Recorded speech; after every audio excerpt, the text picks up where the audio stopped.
Hi, I'm Whitney. And I'm Taylor. And we're the Ghost Sisters.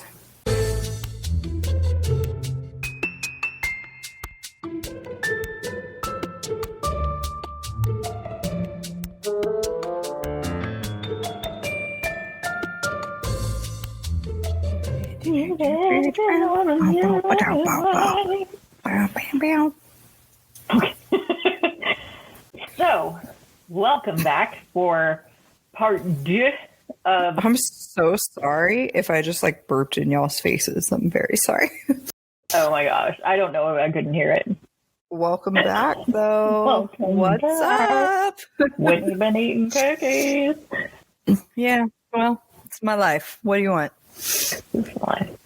So, we are back for part 2 of Haunted Locations, and this episode will probably be significantly shorter than the other episode. That's what she told me. So, if she is a liar without a hairdryer, I will be the first to say something, okay?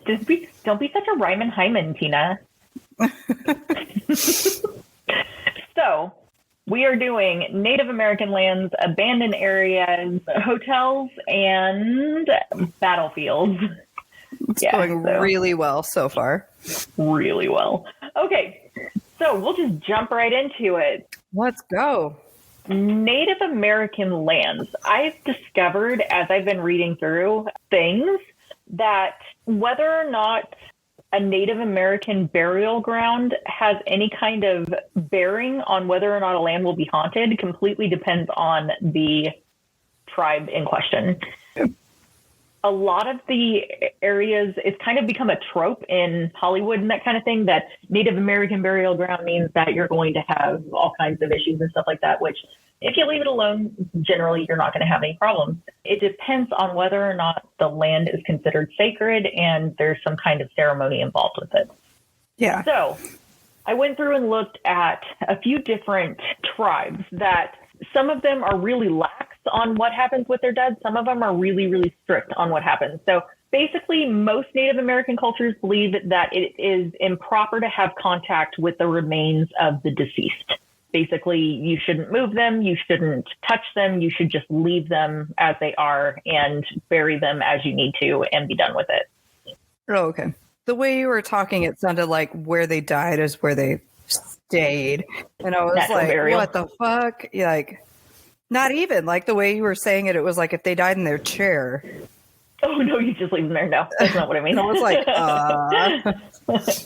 So disruption of a dead body might prevent the spirit from moving into the afterlife. That's true in a lot of cultures, even Christianity and that kind of thing. You should really not mess with dead bodies and stuff. So Native Hawaiians believe that the spirit of the deceased remains in their bones following their death. So moving the body can cause all kinds of problems because if you separate the bones and stuff like that, you're splitting the spirit apart. The Navajo believe that the body has to be properly buried so the spirit can move on. If improperly buried, the spirit might remain in the physical world, but the spirit does not return to wreak havoc on the living. It's just stuck. Oh. If you rebury it properly, then there's the chance that it will move on, but it's just stuck. So a lot of the things that I was reading was it's only a problem if that particular tribe puts a curse on you. Like if you have a witch doctor that puts a curse on you kind of thing. Sure. Out of curiosity, I went to see what sites are considered sacred around the U.S., and there are only a few official burial sites that I found. Granted, I only looked at one website, but it was the website for sacred lands. There were a ton of sacred lands, but only a few of them I found that were actual burial sites. There is the Tamales Point and Point Reyes in the California Bay area. This is a ceremonial and mortuary complex for the coastal Miwok and the Ohlone tribes. These are going to be real short because I really didn't find too much information about them. There's Monument Hill in Arizona. This is part of the Tohono O'odham Nation. And there is the Quito Bequito, maybe? I don't know. I do that every time I go to say the name of something that I don't know. I do this in class too. Whenever I'm trying to pronounce something, I'm like, hello. She's putting both of her fingers up, like her pointer fingers on both hands. She's like, ugh. I'm going to get it. So Monument Hill is the actual burial and ceremonial grounds there. The juristic? I don't know. I know I'm saying that wrong. This is part of the Amamutsan tribal band in Gilroy, California. They have a lot of sacred ceremonies out there. And then there is Cave Rock, which was an ancient volcano in the Lake Tahoe Basin. And that is home to the spirits of the Washoe.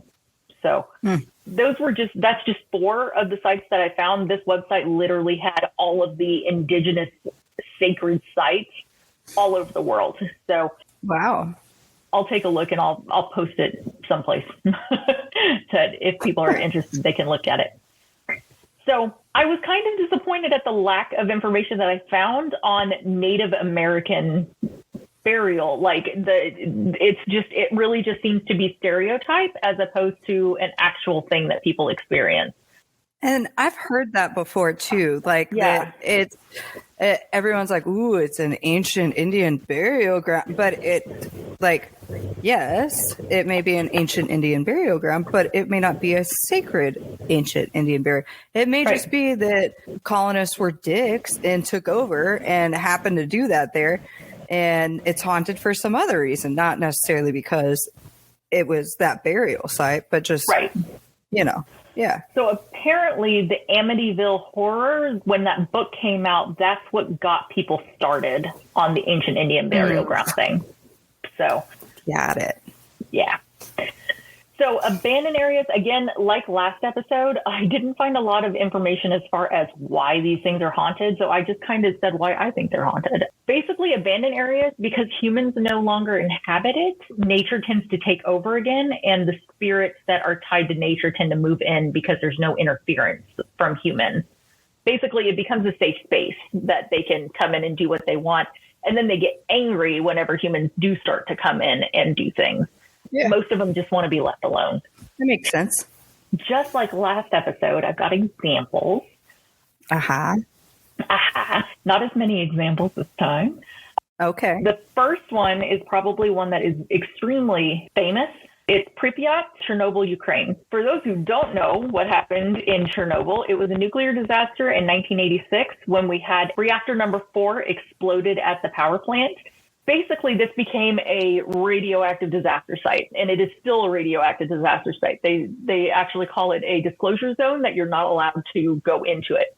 But people being dumb go into it. You can still, like the background radiation in this area is still so high that you can get radiation poisoning, especially the closer you get to the power plant out there. Wow. The really weird thing that came from this was there's almost like a Mothman creature that is seen before the disaster occurred.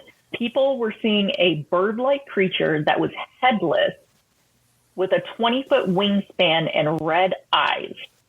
And it's called the black bird. So it's headless, but it still has eyes. So its eyes are like on its chest and they're bright red. The nipples? Yeah, maybe he has glowing nipples because he lives in a nuclear reactor zone. Well, but it wasn't nuclear before. True, yeah. Well, I mean, it was, but it wasn't. But it wasn't. So did they just think it was like a bad omen, or were they like thinking that this was like a Bigfoot kind of thing? Like it was an occurrence and people saw it? Yeah, it was just people were seeing it, and they were seeing it before the disaster occurred. Those who saw it experienced nightmares. They would get threatening phone calls out of the blue, or they would start seeing it everywhere. So it's a weird, like, the phone calls thing. I'm like, well, that seems almost governmental. Like, yeah, that's like everything else that you said. I'm like, yeah, okay, cool. But the phone calls, I'm like, what? It's like this Mothman is calling you, just breathing into the phone, like, I saw you last night. Like, what the? Yeah. So basically, they abandoned Chernobyl. They went from a population of 50,000 people And the next day, everyone evacuated. Good. The people that were initially exposed to this radiation died of horrific radiation poisoning. Basically, the second that they were exposed to it, their bodies started dying and they started to decompose from the inside out. Like their skin started sloughing off. It was really, really, really bad. Wow. People still go in there and camp. There are all kinds of abandoned complexes out there, houses, apartment complex, schools, churches. There's all kinds of stuff out there. People will go into the houses and camp in them. I actually watched a video of this, and 0 out of 10 do not recommend. It has to be super creepy to be in. First off, like it has to be like apocalyptic. Yes. Like zombie apocalypse kind of feeling, like being in this house that was just, because I assumed they were like, nope, get the fuck out. And they weren't like, hey, let's pack up the house. They were like, nope, grab your shit, we're going. Yeah, gone. So, one, to be in there, that's got to be weird and creepy. And then two, what the fuck is wrong with you? Yeah. You're gonna die. Like what? Yeah. That's not okay. Yeah. So this guy the video that I watched, he sets up a camera and you see people peeking in the windows and peeking around the house and that kind of thing. And they think that these are the apparitions of people who died in the disaster, basically warning you like, this is still a bad area. You need to get out kind of thing. So even the ghosts are like, bitch, what do you do? Why are you here? Bitch, what the fuck? What the fuck? Get out. They're like, excuse you. But they also wonder if there is a race of people who are still out there that possibly have been mutated by the radioactivity. And they still live out there. We're talking like ghouls from Fallout kind of thing. The way that this worked, like the videos that I watched, the figure, it was very much like an apparition where the figure was there and then he'd go after it and it'd be gone.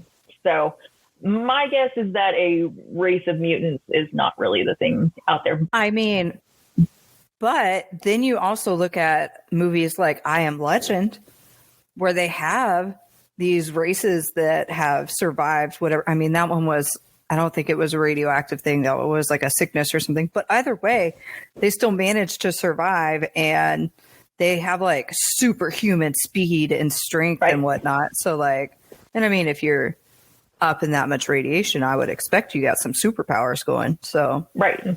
In Chernobyl, like shit's weird in Chernobyl. Like it just, There's also, of course, animals out there that they think might have mutated due to the radiation and that kind of thing. I heard about like dogs and stuff. Yeah, there's a lot. There's a whole group of stray dogs out there, stray cats. Yeah. Ugh. So, and I believe that they can't even take them out of there because they were born into that radiation and have kind of adapted to it. Yeah. So, so that's just a taste of Chernobyl. Like there's a whole lot more with Chernobyl in there. I could probably spend like 2 episodes on Chernobyl, but I won't do that to y'all. Thank you.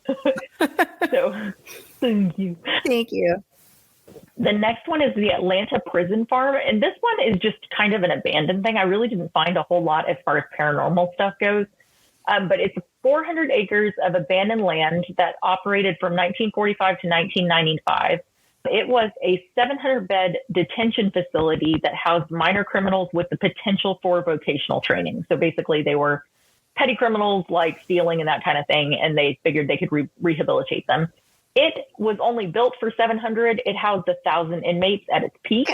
Yeah, I know. We're like, come on. But basically, it was a massive farm, and they had pigs, they had cows, they had, they grew their own crops and all that kind of stuff, and they supplied to the surrounding area and, of course, fed the inmates in the region as well. Mm-hmm. This place was so abandoned. How abandoned was it? I think I'm doing that wrong. A fire started on the property, and instead of going and putting the fire out, the firemen were like, just let it burn. Oh. Let the fire take over. So all that remains there is the charred remains of this particular person. Well, I mean, they figured, I guess, like, yeah, if there's no one there and there's no harm of it maybe spreading and it's kind of self-contained, then like, yeah, Why risk lives going out to fight this fire whenever it can just smolder? Exactly. Okay, so getting into the more well-known ones, we've got the Ohio State Reformatory. The first inmates were brought in 1896, and it closed in 1990. So this thing ran for almost 100 years. God. It was purchased from the state after it closed, and it's being restored. But they are discovering as they're restoring it, there's a lot of hauntings. So shocking. They see shadow people in the toilets and the eastern showers on the first floor. They see shadow people. They hear voices. They hear footsteps. And they say you get the feeling like you're not alone on the third floor in the middle administrative area, or admin. They just called it admin. The sub-basement has a lot of varied experiences, and people avoided it even whenever it was in operation. Like, they just did not like going down there. And honestly, it's the basement, so same. The chapel, it said that spirits like to get grabby in the chapel. Hey. Oh. Where else do you get grabby? Oh. The admin basement has two entities. One of them is nice, one of them is not nice. The cell blocks, of course, have murders and suicides in them. And so there's going to be stuff that goes with that. Yeah. And then the hole, which is, of course, the isolation rooms, those had lots of suicides in them. And people were like, the conditions were horrific in there. Oh, yeah. I would assume. Yes. The Ohio State Reformatory is crazy. There is, kind of switching gears here, the Lake Shawnee Amusement Park in Rock, West Virginia. Yeah. They think that this could have been a Native American burial ground. But again, that I've learned really doesn't mean much, I guess. It was purchased in the 1920s by Conley Snidow. I think I'm saying that right, Snidow. It starts with what's known as the Clay incident. A man named Mitchell Clay brought his family to that area in the 1700s. They had 14 children, Ooh. Which, no, thank you. God, like, my insides are like, what? No. How could you even, like, oh my God. Can you imagine you spend 14 years, assuming that they are a year apart, which I'm sure they're not. I'm sure they're Irish twins. You spend 14 years pregnant. Just popping out babies. Just at that point, they just walk out. I mean, right? Your body, like, at some point, your body is like, I fucking give up. Like, I can't. Right. Oh my God. No, there's nothing about that's okay. I don't even want one child. Like, no. Man. Yeah. So the Clay incident is in 1783, but Native Americans grabbed two of the children and killed them, and then kidnapped a little boy named Ezekiel and burned him at the stake. What? Clay obviously was not okay with this. He went with other settlers in the area, hunted the Native Americans down, and killed them. After that, nothing really went well for them. For the Clays? The Clays, yes. Okay. That continued, issues in that area. Did they have, did it say at all what the reasoning was behind, killing these kids? Not that there's a good reason, but if it's something like they snuck into where they shouldn't have been, not that that's a reason to kill anyone, but also, or was it just, I fucking hate you guys, and they kill them? It was, my understanding was that it was a territorial thing, that the Clays were infringing on their land, and so they were going to scare them, and they just happened to have the children were out doing chores and stuff, and they were easy game. So, the Clays basically were a town, so I could see that. You've got their own population and everything. Yeah, they were like, they'll make more. It's fine. Yeah, they'll make more. So they had some rough times until the 1920s, whenever Conley bought this place, and he was like, I'm going to make it an amusement park. So he built swings, the classic amusement park stuff. Unfortunately, a little girl died on the swings. A boy drowned in the pond. There were 6 total deaths in this area. The attraction was understandably abandoned in 1966. Yeah. 20 years later, so in 1986, a man named Gaylord White looked into it, and he was going to buy it with the thought of building like condominiums on it and that kind of thing. But then that's when they found out it was an ancient burial ground, and most of the skeletons belonged to children. Oh. So they were like, we're not fucking with that. And so they figured... Which, good on them for not, like, you know. Yeah. So the amusement park attractions still stand. They're all rusting and taken over by nature, and it's super creepy looking. But yeah, they think the land itself might be cursed, and that's why all of these issues have befallen this area. But cursed by who?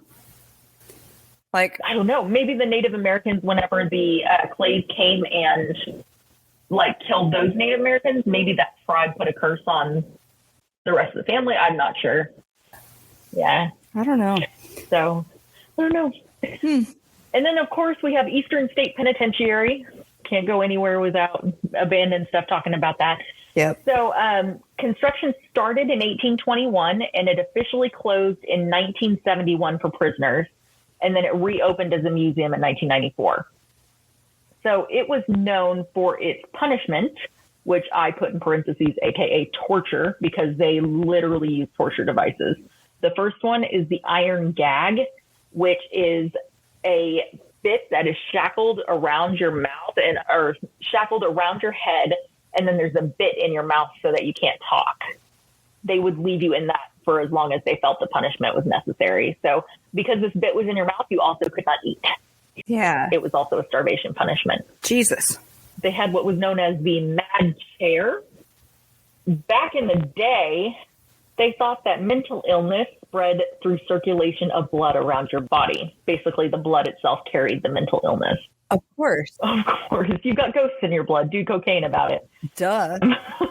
God. They were like, how do we stop this? Well, we'll strap you to a chair so that you can't move and you can't circulate blood. Because that's how the circulatory system works. The heart stops pumping when you stop moving. So, like, problem solved. Yeah, problem solved. Exactly. Yeah. So they would strap them to the chair so that they could not move a single muscle. They would be denied food for days, and inmates often needed amputation of limbs. After this, they would be held for so long that their circulation would stop in their limbs entirely and their limbs would die. Oh my God. How long would you have to be on that chair? They said that it could go up to a week. Are they like strapping Yes. Like your whole body is strapped to this chair. That's the only way, because not that I don't know the human body that well, but I would think if you are just leisurely sitting in the same spot for a week, your limbs would still work. But if you're being strapped down to where you don't even have circulation, what? That's crazy. That's what they're saying. They'd strap you down so tight that you couldn't move and it would cut circulation off to your limbs. And then there was the water bath, where during the winter months, they would dunk you into an ice cold tub of water and then hang you on the wall. Ice would grow over your skin, and most people did not make it to the next morning. No. Yeah. What? So way to go, Eastern State. You're doing all the medieval torture.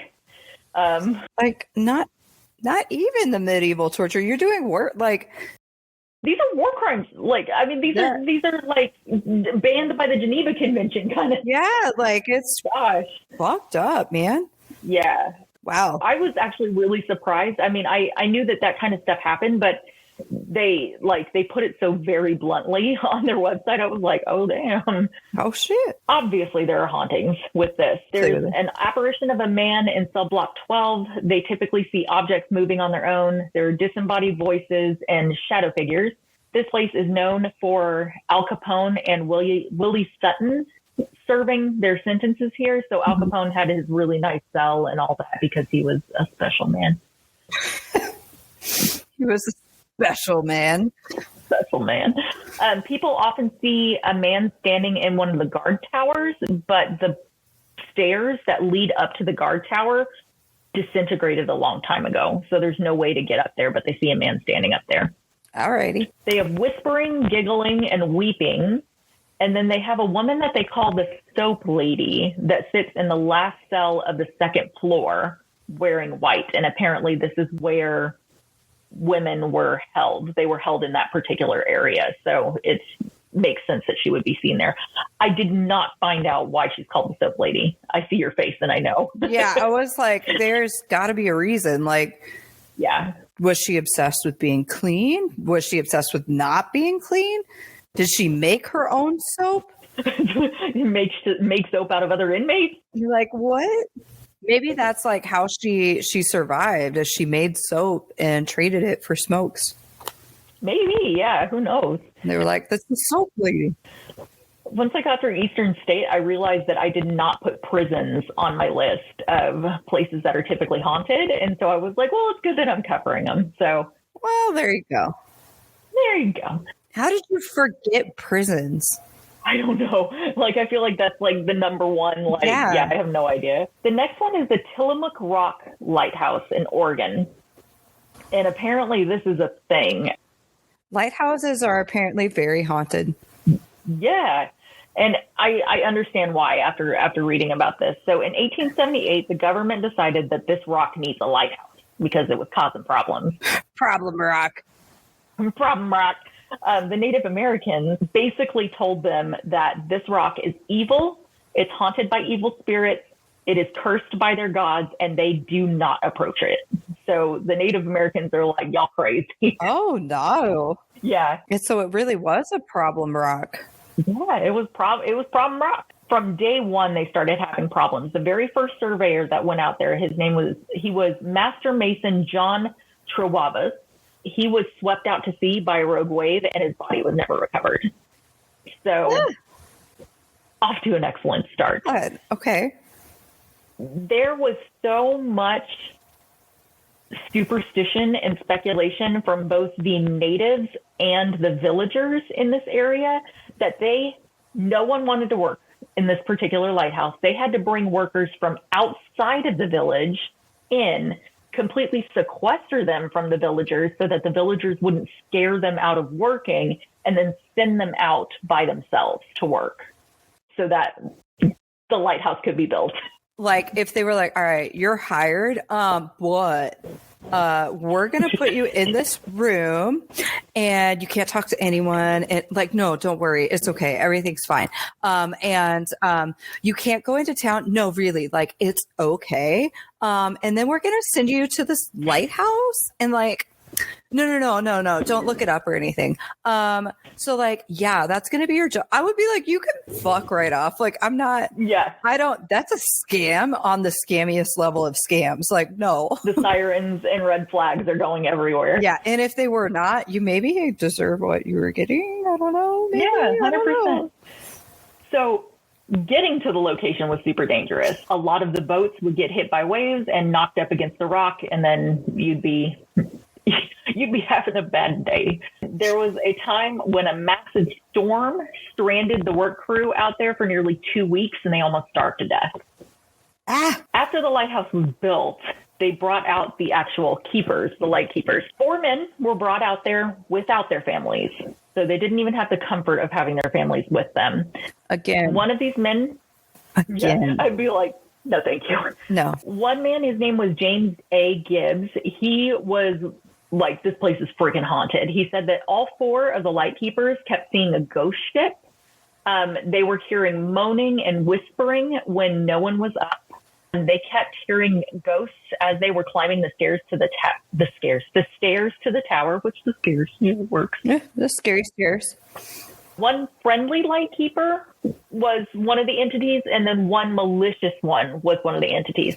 So the 4, they were all there at the same time, or these are 4 separate accounts? They're all there at the same time. Okay. Yes. The malicious lightkeeper would chase people on the stairs. And one guy, one of the men that was working there, had to be taken away in a straitjacket after he was chased on the stairs. Oh, my God. So they were like, did he go crazy when he was there? Was he already crazy? I was like, well, the evidence points to he went crazy while he was there. Could be a little bit of both. It closed, thankfully, on September 1st of 1957. So is The Rock still a problem? Yeah. It's still a big thing. So in 1980, a group of private investors bought The Rock and opened a columbarium, which housed urns, kind of like it's a mortuary for cremated people as opposed to like bodies. Their license was revoked in 1999, and since then it's been abandoned. So, are ships still like running into it though? I don't know. I think that it's become such a well-known thing that you just kind of avoid that area. So, honorable mentions, we have the Letchworth Village in Phil's, I think that's how you say that, New York, Goldfield Hotel in Nevada, and the Forest Haven Asylum in Maryland. Hotels are always a fun thing. Oof. Hotels are haunted because there's a lot going on. There are people that go, there's a lot of heightened emotion. There are people that go in there to have affairs. There are people that go in there to attempt or complete suicide. There are, kids. There's, all kinds of stuff happening in hotels. The small amount of time that I worked in a hotel,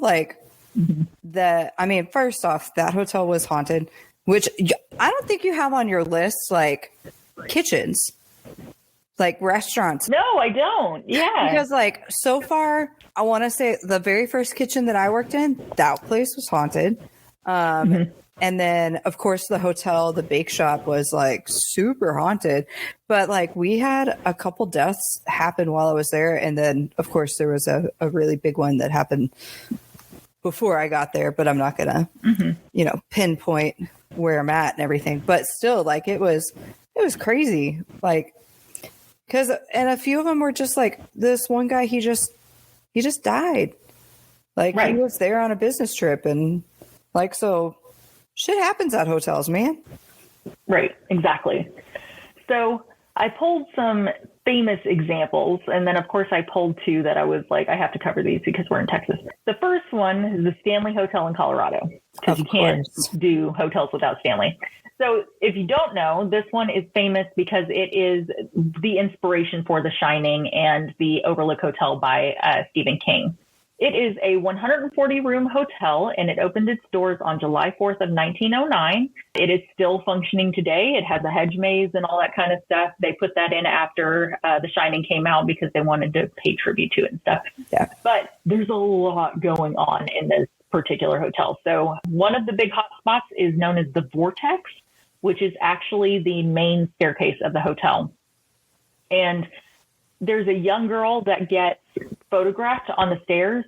She was photographed by a guest, and there was no girl present at the time. But people have said that this girl is so corporeal that they think she's a real girl. She's obviously a real girl, but they think that she's a human, living girl. Huh. And they'll ask her, where's your mom and that kind of thing. And then they'll go to do something and turn around and she's gone. There's the concert hall where Stanley, the man that created the hotel or that built the hotel, his wife, Flora, loved to play the piano and she loved concerts and that kind of thing. So they created the concert hall. That was his gift to her. You can hear classical piano being played after everybody's out of the hall and everybody's gone to bed and stuff for the night.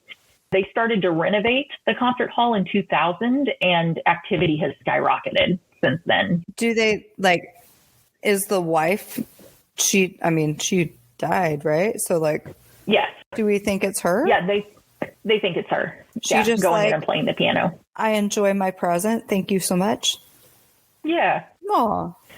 So the fourth floor, they hear children running through the halls late at night, and then they open the door and nobody's out there. Which anytime children are involved, I'm like, closet doors will open and shut. Items will go missing, especially clothing, and it'll appear later put away neatly in a drawer. Oh no. So they think that it's that it could possibly be Flora as well, that she's, tidying up stuff away. Yes. So room 428 is the most active because they hear footsteps, but they hear furniture being rearranged as the occupants of that room sleep. So they wake up from sleep and like the chair is now moved. No. Yeah, not okay. No. Nothing about that. So, no. there's also a lone cowboy that appears at the edge of people's beds, and it's said that he particularly pays attention to women, and he's been known to kiss them on the cheek and stuff while they're sleeping. Yeah. Okay. Room 217 is the next hotspot, and there was a horrific accident involving the head housekeeper. Her name was Mrs. Elizabeth Wilson. She was lighting acetylene lanterns ahead of a big snowstorm just in case power went out. But what she didn't know was the entire second floor was filling with gas due to a gas leak. She walked into room 217, lit a match, and the room exploded. Ugh. Everything was damaged. The floor beneath her completely disintegrated, and she dropped into the dining room below. There were no casualties. Yeah, there were no casualties, though. Wait, she lived? She suffered from 2 broken ankles. And what? She actually lived until she was 90. Oh my God. Yeah. Like, this wow. woman's indestructible. Yeah. But it's thought that she haunts that particular room. Which is the haunted room in The Shining, I believe. Yes. Correct me if I'm wrong. But yeah, 217. Yes. And that's the room that Stephen King stayed in that inspired him to write The Shining. But what you find in room 217 inside of the movie/book is very different, vastly different. Yeah, she is very much like, she just likes turning lights on and off, and like stuff will go missing and be put away and that kind of thing. So the next one is the Hollywood Roosevelt Hotel in California. And this opened on May 15th of 1927. Went into decline in the 1950s, but then Radisson bought it in the 1980s and they restored it. The restoration process started up activity. It became very popular for very high-profile celebrities like Marilyn Monroe and several actors and that kind of thing. So the Radisson? Yeah, Radisson, like the hotel chain bought it and restored it. Okay. Yeah, I didn't. When they popped out Radisson, I was like, well, that's a name I've not heard in a long time. Yeah, and it's never been associated with like highfalutin kind of thing. Right, yeah. Like, okay. Marilyn Monroe was known to have her own suite in this hotel. She was living in it while she was starting up her acting career and that kind of thing. She is known to roam the hotel in her own old suite, which is room 1200. And it's said that she appears in a full-length mirror that was in her old suite, and people, like the staff, had to move this mirror out into the hallway because people would see her in the mirror in the room and jet. Like, oh shit, that's Marilyn Monroe, I'm not staying here. So really, you would leave? I would be like, that's fucking Marilyn Monroe. Like, what's up?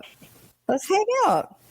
She's also seen dancing in the ballroom because this was the site of an Academy Award ceremony and one of the shortest Oscars ceremonies of all time. It was 5 minutes.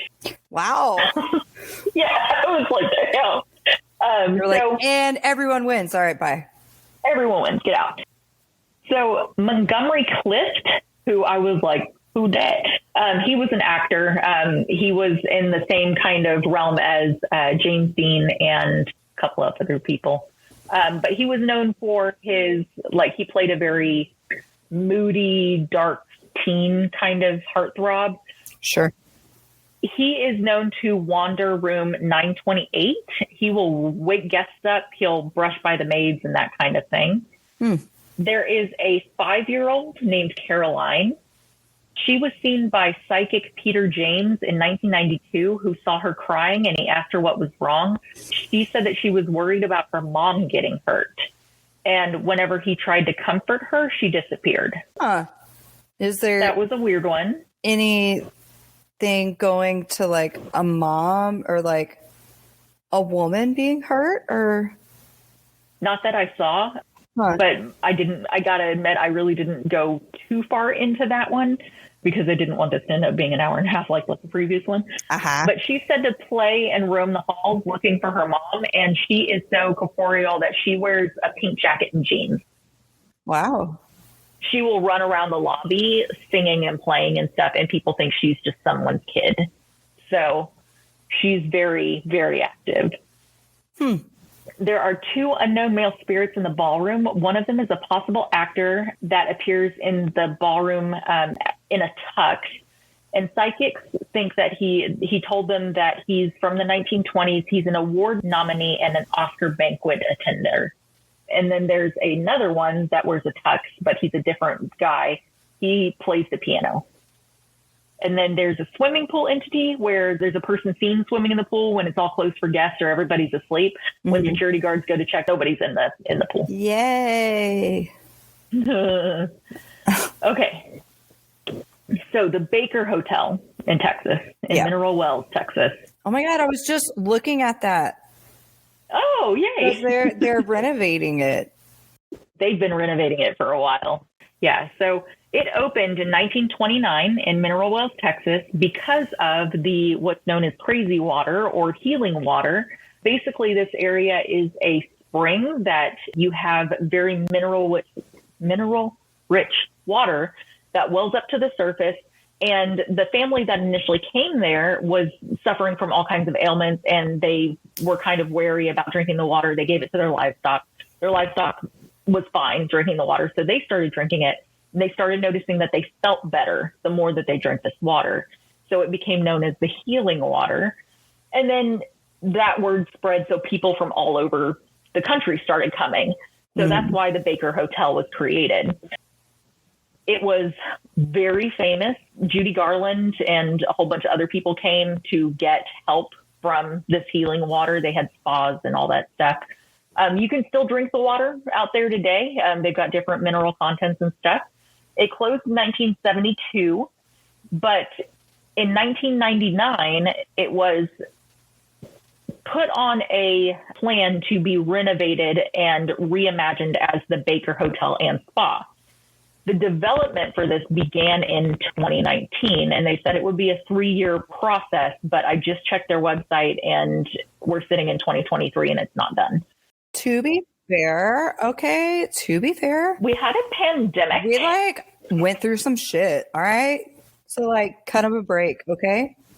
Cut them a break. The pandemic, from what I was reading, did put a huge thing on their stuff, and they're having problems with people still breaking in. Fun fact, if you ever plan on going to the Baker Hotel in Texas, it backs right up to a police station, and they basically have the searchlights on the hotel constantly because people are breaking in all the time to go ghost hunting and that kind of thing. If you are caught breaking in or you are caught trespassing, you will immediately be ticketed, if not arrested. Immediately.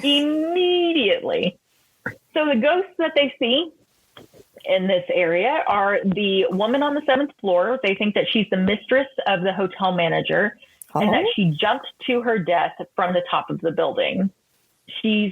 People typically smell her perfume. She's supposedly very flirtatious with the men that she finds attractive. Housekeeping has found glasses in the room with red lipstick stains when no one was in her room.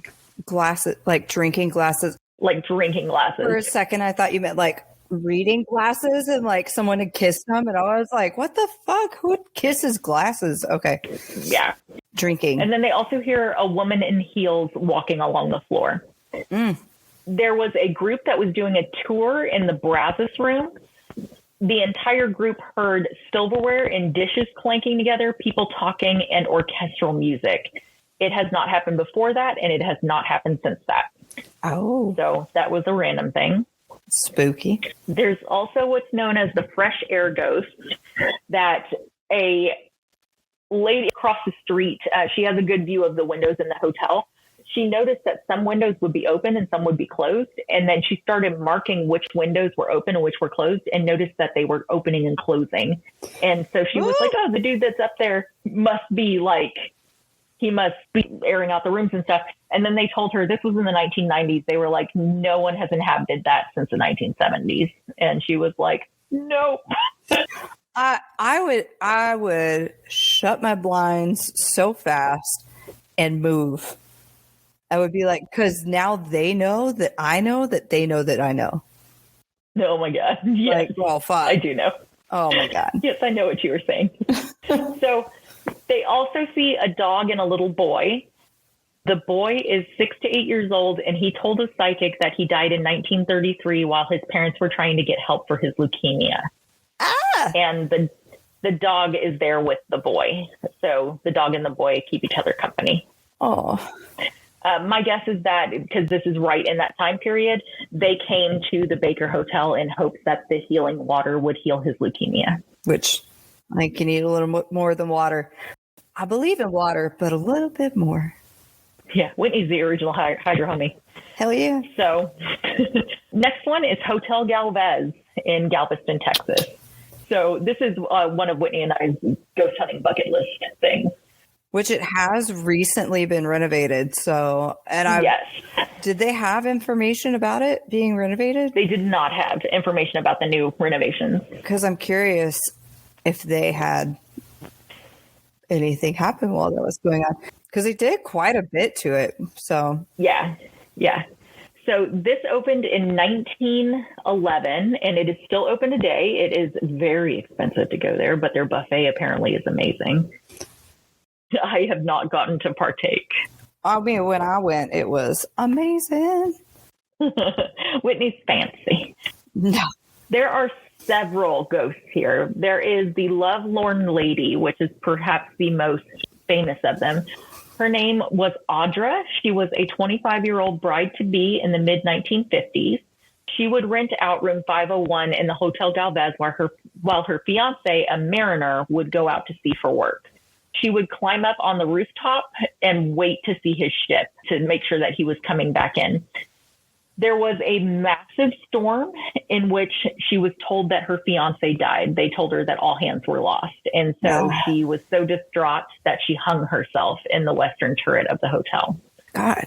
He actually survived that storm and arrived in Galveston a few days after she committed suicide. Oh, my gosh. So, yeah. People report feeling chills. They'll have doors slammed, televisions turn on and off, lights flickering. It's thought that Audra roams the western turret and room 501. So then we have Sister Catherine, which was thought to be a nun. It's just kind of a generic nun name because they don't actually know if this lady's name is Sister Catherine. Okay. But at one point, they believe that this particular nun belonged to the Sisters of Charity, and the Sisters of Charity oversaw the St. Mary's Orphans Asylum, which was in Galveston around the 1900s. In 1900, a massive hurricane came through Galveston and wiped out the city. The sisters, whenever this was happening, they wanted to save the children, so they cut cloth into rope and tied the children around their waist to the sisters so that they could keep together. They think that this actually was detrimental to the children's survival. Yeah. Basically, it didn't give them a way to get away. So 90 children and 10 sisters perished in the hurricane, and they were still attached to one another. Their bodies were found on the beach of the Hotel Galvez, so just right in front of the hotel. In addition, they see phantom children. There's a small ghost girl that bounces a ball. She's wearing 19th century clothing. They constantly hear running and laughing in the hotel. They hear the piano playing. They think it could be the orphans that died in that hurricane. Yeah. Oof. Then honorable mentions, the Omni Parker Hotel in Massachusetts. I'm about to become mom and not be able to say Massachusetts. Massachusetts. The 1886 Crescent Hotel and Spa in Arkansas. And then the Pfister Hotel in Wisconsin. The Pfister? The Pfister. It's Pfister. Okay. Yes. Okay. So this last bit is all battlegrounds and war zones. And honestly, there are no specific entities that I found regarding some of these. And if y'all know of entities that are specific to these different battlegrounds, feel free to tell me about them because I couldn't really find too much. But instead, you can see on all of these soldiers, you can hear marching, you can hear gunshots, you can hear cannon fire. Obviously, battlegrounds, it's heightened emotion. There's a lot of death. There's a lot of, sickness and disease and famine, and it's a mess. So I focused primarily on American battlegrounds, but of course the whole world is always in some kind of conflict. So the examples I have are Gettysburg, Pennsylvania. You can't talk about haunted battlegrounds without talking about Gettysburg. So the Battle of Gettysburg was from July 1st to 3rd of 1863, and it is one of the bloodiest battles of the Civil War. There we go. Brain wasn't working. Like, are you going to make it? Nope, I had reboot. 51,000 casualties with this. Wow. But this was the battle where the Union forces were able to turn back Confederate invasion into the North. So this was the turning point of, of the Civil War. The next one is Antietam, Maryland. The Battle of Antietam was September 17th, 1862, and it was a Union victory. It was the bloodiest one-day battle in American military history. Damn. 22,720 soldiers were dead, wounded, or missing. Ugh. That's not good. Charleston, South Carolina. This is Fort Moultrie and Fort Sumter. The Fort Moultrie events occurred on June 28, 1776, where the Continental soldiers stopped British occupation from 9 Royal Navy warships. The Civil War also began in Charleston, South Carolina, whenever the Confederate forces fired on Fort Sumter on April 12, 1861. We have Fort McHenry in Maryland. They had 25 hours of British bombardment during the Battle of Baltimore on September 12 through 14 of 1814. Fredericksburg, Virginia, that was a huge Union loss during the Civil War on December 11th through 15th of 1862. And then, of course, we have Lexington and Concord, Massachusetts. The Revolutionary War began at the battles of Lexington and Concord on April 19th of 1775. My birthday. It's my birthday. Not the year, though. But no, I mean, you are 200 something years old. So, Yeah. Yeah. Yeah. So that rounds out the haunted locations. But as we found out, I didn't cover a lot of prisons, and I did not cover kitchens at all. So that might be an extra round that we'll have to do. And you also didn't cover like haunted roads or anything? I did not. Yeah. Because that's like a big thing. Yeah. Like trying to think of other ones. Yeah. If y'all have other ones. Suggestions, but yeah. Theaters. Shut up. Theaters. Anyways. Yeah. But those kitchens, roads. Yep. Bars. Oh, God, bars. Yeah. There's actually a bar in Las Vegas, New Mexico that I went to that is haunted that I always want to go back there. It's a really cool place. Mm-hmm. So I can actually, like, whenever people go out there, I'm like, I sat in that chair. Oh, my God. And they're like, okay, Taylor. Okay, nobody cares. Lots of people have sat in that chair, you weirdo. But I'm special. Are you? No. No. So that does it for the first 2 parts of the haunted locations area. Apparently there's going to be a part 3, and we'll get there eventually. Yeah, I was going to say, we don't have to do it right away. No, we can do that later. Yeah. It'll be a throwback episode. We'll do it like 3 months from now. We'll be like, y'all remember when? Throwback. Yeah. Throwback. All right. So you were saying next we're doing the Wendigo for a creature feature? Creature feature of the Wendigo. Feature. And then I'm doing 2 episodes of paranormal equipment that Whitney is making a very blasé face.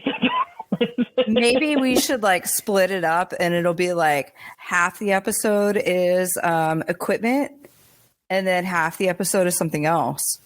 So we'd end up with 4 episodes of paranormal equipment. I'm just thinking we got to break up the science a little bit. Maybe. I don't know. We'll figure it out. Someone other than me will find this interesting. Someone other than you will find it interesting, and we will make it interesting for the other people that don't find it interesting. AKA Whitney. It's not that I don't find it interesting. Like, yeah, it's cool and everything, but like, that like it sounds like homework. I enjoy the science behind it. Yeah. So yeah, like always, if y'all have suggestions or comments or anything, feel free to hit us up on any of the social medias. I hate saying social medias. I feel ridiculous saying it. My phone will, instead of typing in Instagram, it'll say Insta. On the Insta. So we are the Ghost Sisters on everything but Insta. On Insta, we are the Ghost Sisters TX, and on Gmail, we are the ghostsisterstx@gmail.com. So feel free to reach out. Yeah, send us your stories and everything, and we'll go through them, and hopefully maybe sometime we'll have enough that we can like do episode of you guys, because like that's cool. That would be badass. Yeah, that'd be fun. So okay, all right, I guess we're gonna say goodbye. So goodbye, everybody.